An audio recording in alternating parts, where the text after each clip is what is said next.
Hello बच्चों, आज class 12th के फिजिक्स का first lesson electric charge and the field का एक इम्पोर्टेंट टॉपिक लेकर आया हूँ जिसका नाम है torque on an electric dipole placed in A electric field या uniform electric field.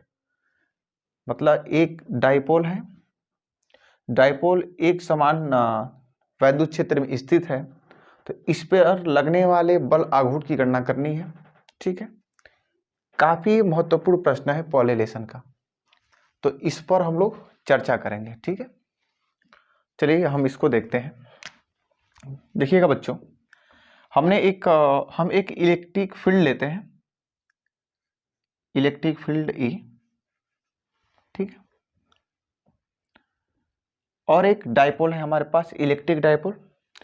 Electric dipole को हम इलेक्ट्रिक फील्ड में, और जो ये इलेक्ट्रिक फील्ड है बच्चों ये कांस्टेंट है। कांस्टेंट होने का मतलब हर जगह इलेक्ट्रिक फील्ड क्या है, बिल्कुल एक समान है। और उस एक समान वैद्युत क्षेत्र में, इलेक्ट्रिक फील्ड में हमने डायपोल को रखा है। मान लेते हैं जो ये रखा गया डायपोल है वो इलेक्ट्रिक फील्ड से कितना एंगल बना रहा है, थीटा मान लीजिए, थीटा एंगल पर रखा गया है। ठीक है ना। अब इस पर लगने वाले टार्क की हम लोग बात करेंगे। ठीक है, इस पर एक टार्क लगेगा, उस टार्क की हम लोग बात करेंगे। ठीक है, ये जो बच्चों लिया गया है ये कांस्टेंट है। ठीक है,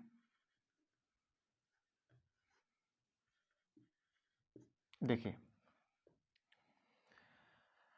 जरा इस इलेक्ट्रिक डायपोल पर देखते हैं। हम लोग जानते हैं इलेक्ट्रिक डायपोल के बारे में हम लोग चर्चा कर चुके हैं बच्चों।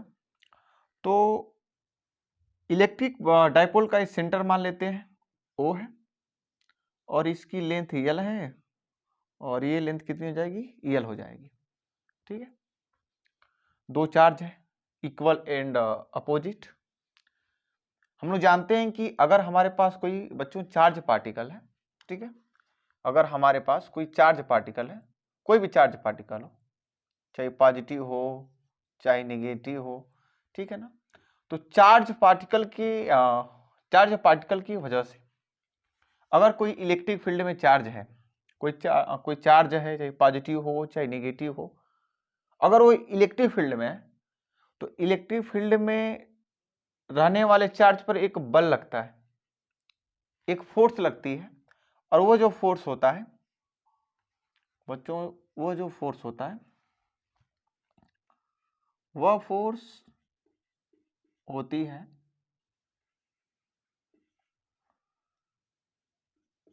Q इंटू ई। ठीक है, Q इंटू ई लगता है, इलेक्ट्रिक फील्ड का मैग्नीट्यूड इंटू चार्ज का मैग्नीट्यूड, Q इंटू ई लगता है। ध्यान देने वाली बात यह है, पॉजिटिव चार्ज पर डायरेक्शन ऑफ इलेक्ट्रिक फील्ड में लगता है फोर्स, जो फोर्स लगती है, जो फोर्स वो F लगेगी। ये फोर्स किधर लगेगी, ये वेक्टर क्वांटिटीज होगी, तो ये फोर्स किधर लगेगी बच्चों, तो ये फोर्स लगेगी पॉजिटिव चार्ज पर लगेगा इलेक्ट्रिक फील्ड के डायरेक्शन में, और नेगेटिव चार्ज पर लगेगा इलेक्ट्रिक फील्ड के अपोजिट डायरेक्शन में, ये फोर्स लगती है। और हम लोग जानते हैं बच्चों की जो इलेक्ट्रिक फील्ड होती है वह एक दो चार्ज से मिलकर बनी, एक पॉजिटिव और एक नेगेटिव। तो इस पर दो बल आघूर्ण लगेगा, इस पर दो फोर्स लगेगा। एक फोर्स का डायरेक्शन इस पर जो प्लस पॉजिटिव चार्ज है, ये इलेक्ट्रिक फील्ड के डायरेक्शन में फोर्स लगेगा। देखिए इलेक्ट्रिक फील्ड ये है, फोर्स भी इधर ही लगेगी बच्चों, तो ये फोर्स लगेगी इधर। ठीक है, ये फोर्स, एक फोर्स नेगेटिव चार्ज पर लगेगी, अपोजिट डायरेक्शन इलेक्ट्रिक फील्ड के अपोजिट में, इधर लगेगी। ठीक है ना, ये F1, ये भी मान लीजिए F1, क्योंकि ये दोनों फोर्स क्या होगा, इन दोनों फोर्स का मैग्नीट्यूड जो होगा सेम होगा, लेकिन इनका जो डायरेक्शन होगा क्या होगा, अपोजिट। बच्चों अगर आप लोगों से एक प्रश्न पूछा जाए कि इस इलेक्ट्रिक डायपोल पर नेट कितना फोर्स लग रहा है, जैसे आप लोगों से एक प्रश्न किया जाए इस इलेक्ट्रिक डायपोल पर नेट फोर्स कितना लग रहा है, तो कितना फोर्स लग रहा है, इस पर लगने वाला जो नेट फोर्स होगा बच्चों वो 0 होगा। वो इसलिए जीरो होगा क्योंकि एक फोर्स इधर लग रहा है सेम मैग्नीट्यूड का, इसी के जस्ट अपोजिट एक और फोर्स लग रही है, ये भी क्या है हमारा उतना ही मैग्नीट्यूड का, लेकिन डायरेक्शन क्या है अपोजिट। तो नेट फोर्स क्या होगा जीरो होगा। भले ही मान लीजिए जो फोर्स है, फोर्स पर जो फोर्स होगी कितनी होगी Q इंटू ई होगी, लेकिन नेट क्या होगा जीरो, क्योंकि डायरेक्शन क्या क्या एक दूसरे से अपोजिट। अरे दो फोर्स है, एक ये दो फोर्स लग रही है, एक फोर्स इधर लग रही है एक फोर्स इधर लग रही है, दोनों समान मैग्नीट्यूड का है, 10 न्यूटन से इधर 10 न्यूटन से इधर, तो इक्विलिब्रियम में रहेगी बॉडी, तो नेट फोर्स क्या हो जाएगा zero.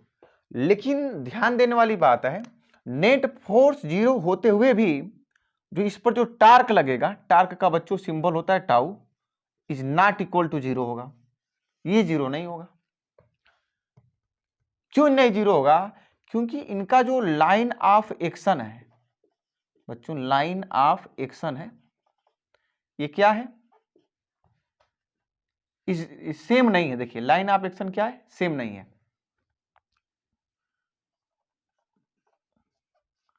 Is not same, same नहीं है।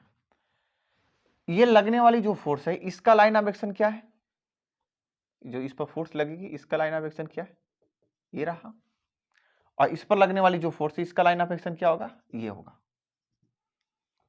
ये फोर्स इधर देख जरा ध्यान से समझिएगा, जैसे मान लीजिए ये हमारा इलेक्ट्रिक डाइपोल, एक फोर्स इधर लग रही है, इसका लाइन ऑफ एक्शन इधर है, देखिए इधर, यार ध्यान से समझिएगा, ये डाइपोल ऐसे रखा गया है, तो ऐसे मान ऐसे रखा गया है, एक फोर्स इधर लग रही है, दूसरी फोर्स इधर लग रही है, तो ये फोर्स इधर, इसका लाइन ऑफ एक्शन ये रहा, और इसका क्या होगा ये होगा।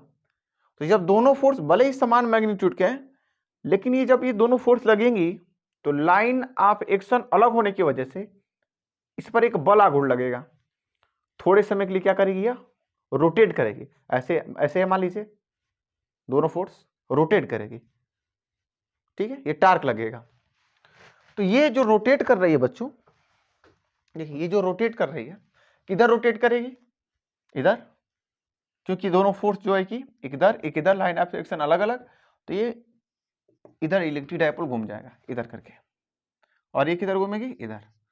बोले तो जो इनका रोटेशन होगा बच्चों, जो इनका रोटेशन होगा वो कैसा होगा, बिल्कुल क्लॉकवाइज, रोटेशन कैसा होगा इनका, क्लॉकवाइज होगा, ठीक है। तो ये बल आघूर्ण हमें ज्ञात करना है बच्चों, ठीक है। तो अब तक ये समझे कि कोई इलेक्ट्रिक डाइपोल है, अगर यूनिफॉर्म मैग्नेटिक फील्ड में, यूनिफॉर्म एकदम समान रूप से यूनिफॉर्म इलेक्ट्रिक फील्ड में है, तो इस पर लगने वाला नेट फोर्स क्या होगा जीरो, लेकिन नेट टार्क जीरो नहीं होगा, torque is not equal to zero, और यही टार्क हमको निकालना है। अगर इसका टार्क निकाला जाए तो बच्चों टार्क का फार्मूला होता है, जरा ध्यान दीजिएगा, टार्क का फार्मूला होता है, टाउ से रिप्रेजेंट करते हैं force into perpendicular distance, force into perpendicular distance. जो फोर्स लग रही है ये फोर्स, इसके लाइन देखिए, इसके जहां से रोटेशन कर रही है, जिस एक्सिस से ये रोटेशन कर रही है, रोटेट कर रही है, उस एक्सिस से, और इस फोर्स का क्या चाहिए हमें, इस फोर्स का हमें क्या चाहिए, परपेंडिकुलर डिस्टेंस चाहिए, ठीक है ना। उस फोर्स से क्या चाहिए, परपेंडिकुलर डिस्टेंस। जरा ध्यान समझिएगा, ये होता है डिस्टेंस, ये होता है जो डी होता है बच्चों, ये होता है force between force and the axis of rotation, axis of rotation, ठीक है ना, एक्सिस ऑफ रोटेशन। जिस एक्सिस से रोटेट कर रही है वहां से इस फोर्स का क्या चाहिए, परपेंडिकुलर डिस्टेंस, लंबवत दूरी चाहिए। क्या बच्चों ये लंबवत दूरी होगी, नहीं, ये लंबवत दूरी नहीं है। लंबवत दूरी कौन सी होगी, ये फोर्स है, मान लीजिए जो रोटेशन कर रही है ये इलेक्ट्रिक डाइपोल, बच्चों इस एक्सिस के पर रोटेशन कर रही है, अब फोर्स यहां पर है, तो इसका लंबवत दूरी, इसकी लंबवत दूरी कौन सी होगी, ये होगी क्या, नहीं, कौन सी होगी, ये नहीं होगी, ये होगी, ये होगी लंबवत दूरी। तो ये लंबवत दूरी ये होता है टार्क का फार्मूला, ठीक है। अब फोर्स जो लग रही है तो फोर्स इंटू परपेंडिकुलर डिस्टेंस, ये होता है टार्क, ठीक है बच्चों। जरा इसको समझते हैं। हम लोग देख रहे हैं कि टार्क जो लग रहा है, दो लग रहा है, दो टार्क लग रहा है, एक टार्क यहां पर लग रहा है, एक टार्क यहां पर लग रहा है। इन दोनों टार्क की वजह से ये इलेक्ट्रिक डायपोल क्या होगी, रोटेट करेगी। समझ में आ रहा है? बात बहुत सिंपल भाई, इसको समझने का प्रयास करिएगा। जैसे मैं यहां पर जरा समझिएगा, जैसे मान लीजिए ये, ठीक, मान ली ऐसे ऐसे अगर ये दो फोर्स में लगा रहा हूं, एक इधर एक इधर, तो बॉडी इक्विलिब्रियम में है। बॉडी क्या इक्विलिब्रियम में, रोटेट नहीं करेगी, अपोजिट डायरेक्शन में लगा, एक बल इधर एक बल इधर, ये क्या है एकदम इक्विलिब्रियम में, समान मैग्नीट्यूड का। अगर एक फोर्स अधिक हुआ तो इधर हो जाएगी, एक फोर्स अधिक हुआ इधर हो जाएगी, लेकिन दोनों फोर्स बराबर तो इक्विलिब्रियम में। लेकिन इसमें खास बात क्या है, ये दोनों फोर्स का लाइन ऑफ एक्शन क्या है, सेम है। लाइन ऑफ एक्शन क्या है, सेम है। इसी की वजह से यहां पर कोई टार्क नहीं लग रहा है, टार्क भी यहां पर जीरो हो गया। लेकिन इसका लाइन ऑफ एक्शन अलग कर दूं, तब लाइन ऑफ एक्शन का मतलब ऐसे है, ऐसे कर दूं। अब मैं एक फोर्स इधर लगाऊंगा, यहां से इधर लगाऊंगा, एक फोर्स इधर, तो इनका लाइन ऑफ एक्शन क्या हो जाएगा, अलग हो जाएगा, ऐसे रोटेट करेगी। समझ रहे हैं बच्चों? तो इस प्रकार से, तो यही टार्क यहां पर लग रहा है। तो दो टार्क लग रहे हैं, एक टार्क यहां पर बच्चों, दूसरा टार्क यहां पर। तो ये टार्क हमको निकालना है, तो यहां पर τ1 प्लस τ2, चलिए निकालते हैं टार्क का फॉर्मूला। यहां से टार्क हमें निकालना है, तो tau is equal to, torque का फॉर्मूला होता है फोर्स इंटू परपेंडिकुलर डिस्टेंस। चलिए सबसे पहले इसको हम लोग देखते हैं। फोर्स तो हम लोग जानते हैं, फोर्स क्या हो जाएगा यहां से, Q इंटू ई हो जाएगा। लेकिन दिक्कत ये है, हमें परपेंडिकुलर डिस्टेंस चाहिए, क्योंकि फार्मूले में क्या है, परपेंडिकुलर डिस्टेंस। कैसे लाएंगे, ये डिस्टेंस कैसे निकलेगा? चलिए इसका हम वेक्टर कंपोनेंट, इस वेक्टर का कंपोनेंट बनाते हैं। ये हमारे पास एक वेक्टर है, यल वेक्टर, ठीक है। इसको दो कंपोनेंट में तोड़ते हैं बच्चों। इसको दो कंपोनेंट में तोड़ा जाए तो एक कंपोनेंट इसका ये आएगा, ये हो जाएगा। एक कंपोनेंट इधर देखिए, मान लीजिए हम पहले कह दिए कि इलेक्ट्रिक फील्ड और डाइपोल के बीच में, इलेक्ट्रिक डाइपोल भी एक वेक्टर क्वांटिटीज है, इसके बीच में एंगल कितना है बच्चों, थीटा है। अगर ये थीटा है तो कन्फर्म है कि ये भी क्या होगा, थीटा ही होगा। तो ये मैं एक काम करता हूं, इस वेक्टर का हम वेक्टर एनालिसिस करके इसका वेक्टर वियोजन करते हैं।